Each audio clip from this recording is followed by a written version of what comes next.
continuing production of The Open Mind has been made possible by grants from Ann Olnick, Joan Gans Cooney, Lawrence B. Benenson, the Engelson Family Foundation, Alfred P. Sloan Foundation, the John S. and James L. Knight Foundation, William and Flora Hewlett Foundation, Joanne and Kenneth Wellner Foundation, and from the corporate community, Mutual of America.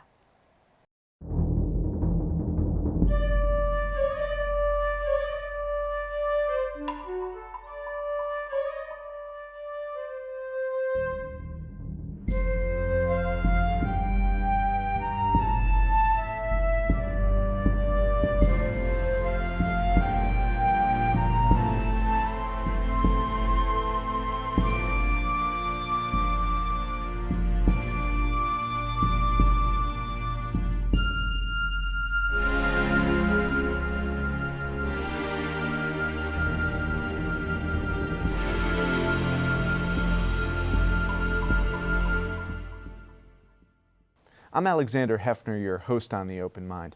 My guest today is the newest CEO of the Center for Public Integrity, Susan Smith Richardson. Our viewers may remember our last conversation on leaks with integrity with predecessor Peter Bale, a former CEO as well. Formerly editorial director of Newsroom Practice Change at Solutions Journalism Network, Susan Smith Richardson has edited leading newspapers from Texas and Chicago to Los Angeles and Sacramento. The center has a proud legacy of hard-hitting journalism. I plan to build on that legacy, focusing on making our work more accessible and more relevant to communities across the country, Richardson said in the announcement of her appointment.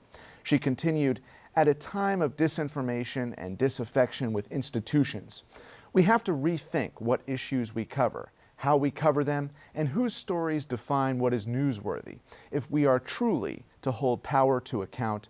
Welcome, Susan. I'm so glad to have you here. Thank you. Thank you. Thank you for the invitation. How does your experience in various newspaper settings, different cities, exposing corruption and malfeasance, inspire your vision at the helm of the center today? Oh, great question. You know, I'm different, I think, in being at the helm of the center. I come out of a 30-year career in local journalism. At a time when, on the national level, journalism doesn't have some of the credibility that maybe it had 20 or 30 years ago. But when we really drill down on journalism and public credibility, on a local level, there's a different response to journalists. And I like to argue it's what I call the PTA or the superstore or the supermarket factor. You can see me there. You can see me at the PTA meeting. You can see me at the House of Worship, whatever it is you do. There's that local connection. And I think that local connection makes for a higher level of relevancy and trust in how we do the work and how we see it affecting communities. So that local experience I have, I think, is something to take to national. And here's how I see that working. I think when you work on a national platform, you're not getting that same type of contact with everyday people who are really affected by the news. You're dealing, especially if you're in Washington, with your sources, you're dealing, with experts, you're dealing with policymakers. And I think that means sometimes we forget that the stories we do, even about Washington, really resonate and have an impact on people's lives outside of the Beltway. So the local approach is more thinking about how these stories directly affect people's lives. And I think that's what you get by being, outside of a place like Washington or outside of kind of this larger national context. So for me, what I think I've learned from local is just simply this. How do we think about audience first in terms of how we tell our stories? How do we think about how major institutions at every step of telling that story affects people's lives? That's the value I think I bring to the table coming from local. Because every day in terms of producing news and thinking about what stories we did, I was thinking about impact and what it meant to people. It was very hard to get away from that because you're hearing directly from people all the time about a story you produce. I think that's really valuable right now to bring to the national conversation. In that national conversation, I think your aspiration ultimately is to scale the integrity so that at the national level there is that trust, and we're reviving a kind of relationship that you're describing between readers as citizens, not just consumers. Right. How can we do that? Well, I think integrity is connected to two things. One, you build trust over time. You build trust because your work does have integrity. And I think we define integrity a lot of times as journalists in these very big and lofty ways. Well, we're not going to let a corporation affect, whether or not we choose to tell a story. We won't take pressure from special interests. Those are all key and fundamental measures of integrity. But I also think integrity comes down to this question of really thinking constantly about what's in the public interest, not always as defined by us, but as defined by, members of the public. Here's my point, and I'm going to tell a story that may sound really counter to a lot of principles, but I think it makes a point. Years ago, I was working in Austin, Texas, capital of Austin. I have a circle of friends who are not journalists, and I was involved in a story about a small town mayor who was not releasing some public records. So one of my friends asked me after reading a piece I wrote about it, well, is this really about the mayor and the people of that community, or is it about you think you have the right to get the information because you're the town newspaper? And I thought to myself, what kind of question is this, right? But as I really thought about it and we, engaged in this vigorous argument about it, the point was not the public didn't have a right to the information.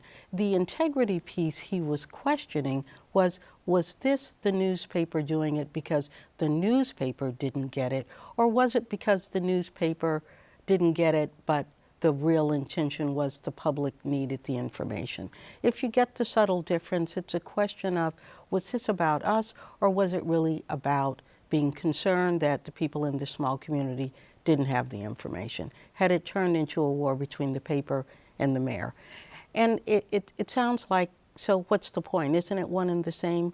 But he was pushing me to see that it wasn't always one and the same. Sometimes we think, as journalists, we have this right to information, which we do, but the integrity play to me is always this: are we really putting the public interest, in that case a very specific community, in the lead of some of these issues we're engaged with?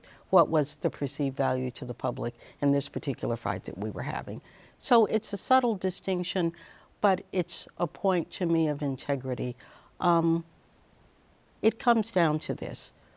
I think one of the critical issues we're facing when it comes to developing trust is a question of how we define what is important and how we define public interest. Are we alone? Do we alone have the authority to do that? And if so, how are we actually engaging with people in our specific communities to define what they say is valuable? Do we have our set of what's valuable and then a community set of what's valuable that don't overlap? That was the essence of what that question was. And to me, the question of integrity, which is integral to building trust, is really having a connection with the communities you report about, with all of the people in those communities, in order to truly be able to say we have a line and a sense of what is in the public interest. Isn't the thrust of the center's work approaching 2020 to hold accountable an administration that has demonstrated real corruption and problematic corruption and non-compliance with some of the constitutional standards? Oh, how does that fit into this? Yeah, absolutely. It does fit into that. But I think there are two issues that we're dealing with right now in the national media. So first, let's just tease out the part that CPI is responsible for. We do investigative journalism. We're not in some of the day-to-day that you saw of the last, on any given day, about whatever President Trump decided he was going to say, whether it's about, Greenland or name the issue, right, or gun control. We don't do the day-to-day. That's a conversation, though, that is very problematic, because who drives the conversation is often the president.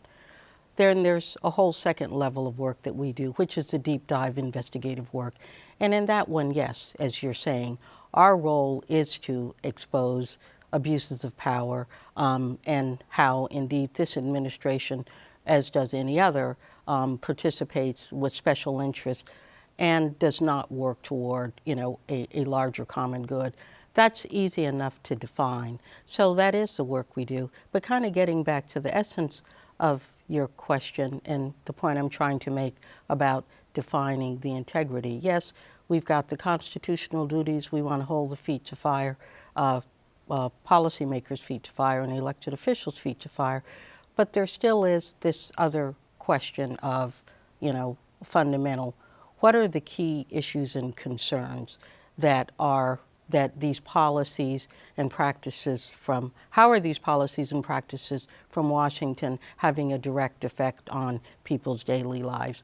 What we're trying to do is, while exposing those abuses of power, think about them a lot more from the standpoint of how they are affecting people's everyday lives. So, for example, we did a series about the Trump tax policy just before I arrived. And the whole point of the policy was to do some of what you're saying, but also to really show what it means to everyday folks. So we took a look at the $1.5 trillion in cuts that President and Congress approved, and we looked at who benefited.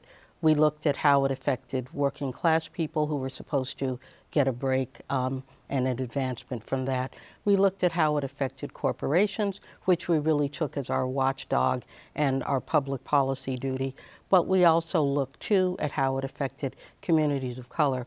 Where I'm trying to go with how we look at abuses of power is, yes, there are many people who are writing about what's happening with the government and whether or not it's serving the interest. What we want to do is have that same conversation, but take it and look more directly at what that means in people's lives and not just deal with the issues inside of a Washington perspective. There's a nuanced difference in that approach, I think. From the point of view of the public in response to the special prosecutor Robert Mueller uncovered correspondence that might be analogous to a Panama Papers in what is the template for the Panama Papers in America to uncover the corruption from within our government? Is there a strategy for how we can do that today, given the amount of encryption and security and the inability on the part of a lot of investigators to find a smoking gun? I mean, I think that's a big, complicated question. And that's something that a lot of news organizations in their different way are tackling. I think you've got probably a wealth of groups who are trying to get to that. You've got The Intercept, which uses its own resources. You've got ProPublica. I will say our particular work right now and where we're focused is around defining a lane for us that we think is not necessarily being covered. So while I don't want to say what you just said wasn't significant, it is. I think there are folks who are looking at that. What we are trying to do, and this is how we've evolved since our relationship with ICIJ, is to really think a lot more, first and foremost, about a domestic lane of coverage that isn't necessarily being focused on right now. So where I'm pivoting the organization is into some areas that I think aren't being addressed. For example, we recently created an inequality beat because we want to be able to look at government from this perspective. What is the role of government as an engine of redistributing wealth? We don't talk about that in very plain terms, but when you think about all of the things that are happening, whether it's a tax cut or it's the earned income tax cut that goes to low-income families, government has a huge role in the redistribution of wealth. A lot of the things we're thinking about in positioning the center, we're not saying we don't believe in, standing on those issues that we've historically stood on, but we're in a fairly competitive and crowded nonprofit journalism space now. And there are a lot of people with more resources who are going after some of these issues that we don't want to say we don't care about, but they're not. But there are many other issues that aren't being covered that we think we need to take the lead in defining. really looking closely at government's role in generation of wealth with a clear focus on what that means to people across the country. Around inequality is an important area that we think isn't being covered. And one thing I want to say is thinking short-term and long-term. I mean, short-term, there are a whole series of issues that have been presented by this presidency that, are probably, yes, unprecedented. There's also a long-term question here. We don't know what's going to happen, who will be president in 2 years. We don't know. What I want to lead us to think about is both, yes, there is a short-term and some immediate crises, but there's also a long-term thought about trends. You opened by saying, I talked about disinformation, disaffection with institutions, and the other word I used was demographic change.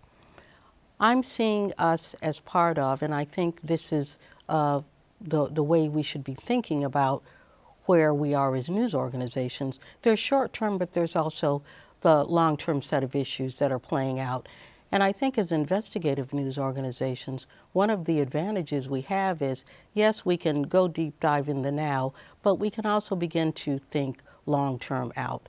Part of recognizing what I call those 3Ds, the disaffection, is that part of that disaffection means that there are political trends that are playing out that led to the president we have, but will also have a long-term impact no matter who's there. If just Bernie Sanders were president tomorrow, some of the trends around disaffection with institutions will continue. Demographic change as we move toward 2040 and become a nation that has a majority of people of color, that's going to happen no matter what, and that's creating its own political issues. And disinformation will continue. What I'm trying to do in thinking about the center is, yes, deal with the plays now, but also thinking long-term, where are the critical issues that are defining, both the zeitgeist and the politics of the country. It sounds like you're tapping into what is a very inspiring message at the Solutions Journalism Network, too, in furthering the goal of taking that disaffection and tapping into resiliency among the public to champion solutions for their communities. And when we think about this problem nationally of disaffection, those systemic economic policies that have drowned us in the place we are today, won't it require major blockbuster investigations to trigger a renewal of our democracy, but specifically a reevaluation of how the government is redistributing wealth, but it's not in a socialistic function, it's in an oligarchic function right Absolutely. Yeah, absolutely. And I'm just wondering what those blockbuster stories that may resonate both on the local and national level will be. Yeah, I completely agree with you. And some of that, I think, comes from my own background, what those stories are. And then I want to talk a little bit about the accountability piece and how by taking a solutions response, you actually push more accountability around these issues. Well, I mean, a very basic story that we worked on when I was in Chicago, when I was editor of the Chicago Reporter, had to do with, the foreclosure crisis.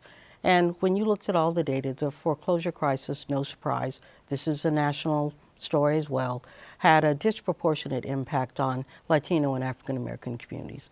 This is a question of both a clear issue of inequality as we begin to drill down on the data which has been reported.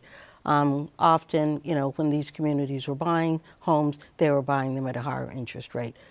And, there were a number of layered factors from redlining to predatory lending that all added up to create the crisis. These are structural inequalities that the reporting took us to.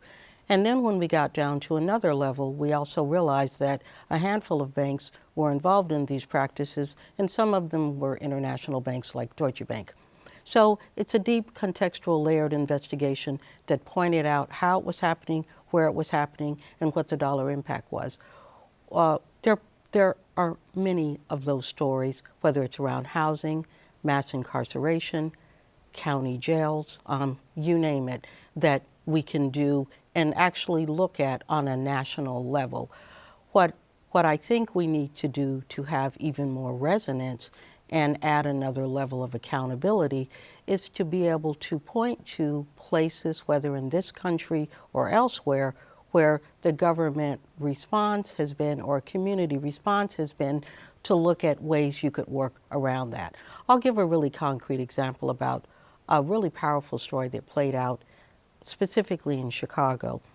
There were a number of investigations that showed African American communities were disproportionately ticketed for a range of parking and driving violations. A lot of this, too, as the data played out, was structural. The investigation comes out, it was a huge, it went viral, obviously, but there was a big question that was left out of that. So what do you do? When we think about investigative journalism, we think about, the big revelation of what is broken. But the other side of the accountability is, indeed, who is responsible for fixing it? Are there responses that may be scalable and that are effective? So after you see a big story like that, the next question became, what is being done?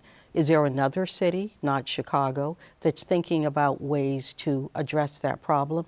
So the next leg of that investigation became, we did not do it, another reporter did it, was to go to San Francisco, where the city had actually set up a fee schedule that attempted to address what they thought was a built-in inequality. And the inequality is really this: if you're poor, you are not going to be able to pay the whole ticket off at once. So is there a ticket structure that you could put in place that would allow communities to be less hard hit by these issues?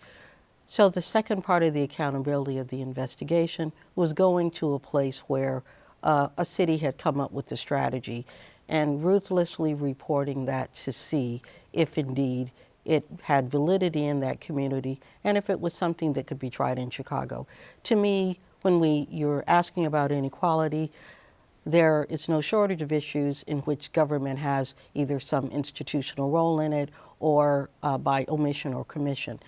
The more important part to move forward with in these investigations is looking at ways in which there can be responses to that. And that's the government accountability piece on a new level.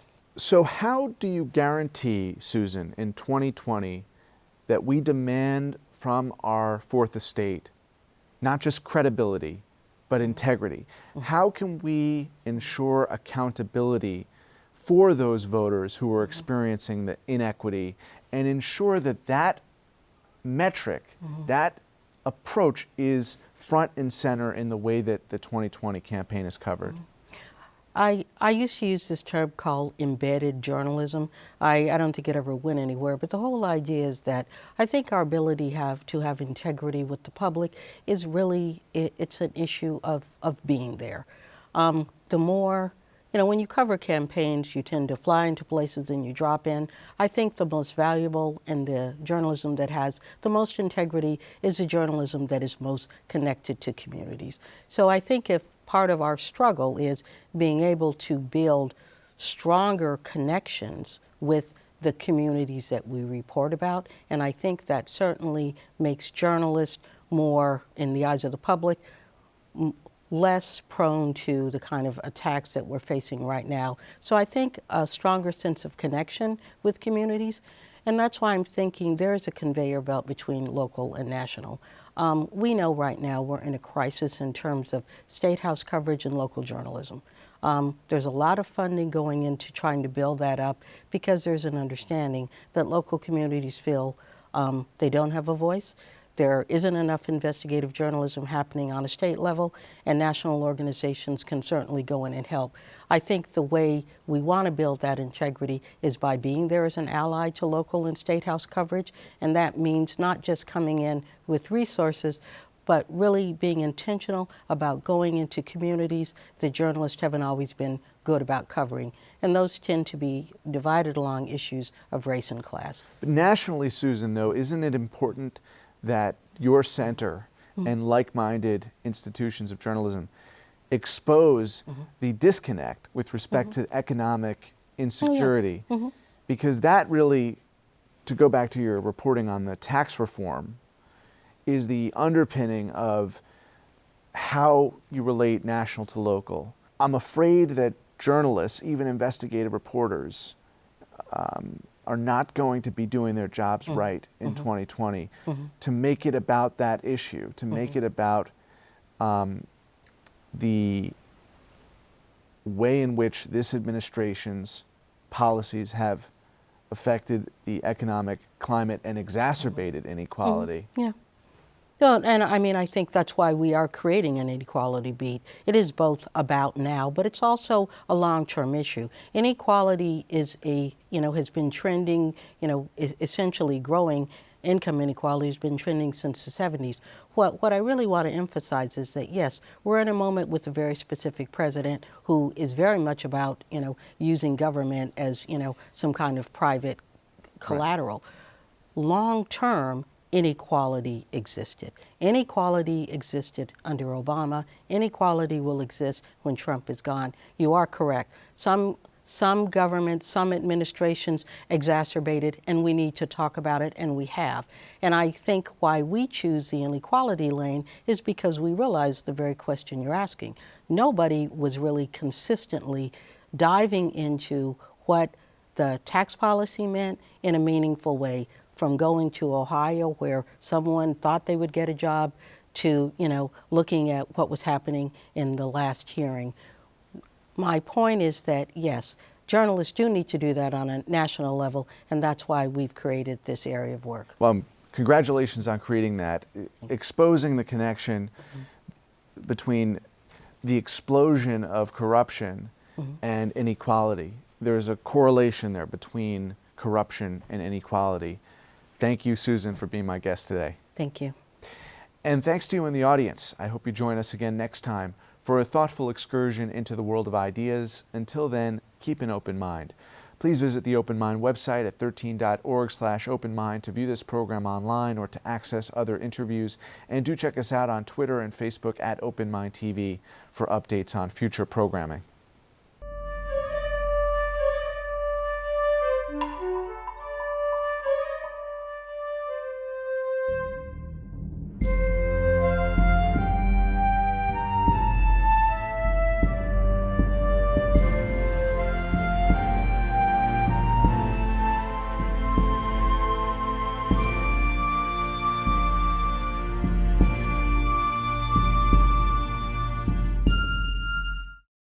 Continuing production of The Open Mind has been made possible by grants from Ann Olnick, Joan Gans Cooney, Lawrence B. Benenson, the Engelson Family Foundation, Alfred P. Sloan Foundation, the John S. and James L. Knight Foundation, William and Flora Hewlett Foundation, Joanne and Kenneth Wellner Foundation, and from the corporate community, Mutual of America.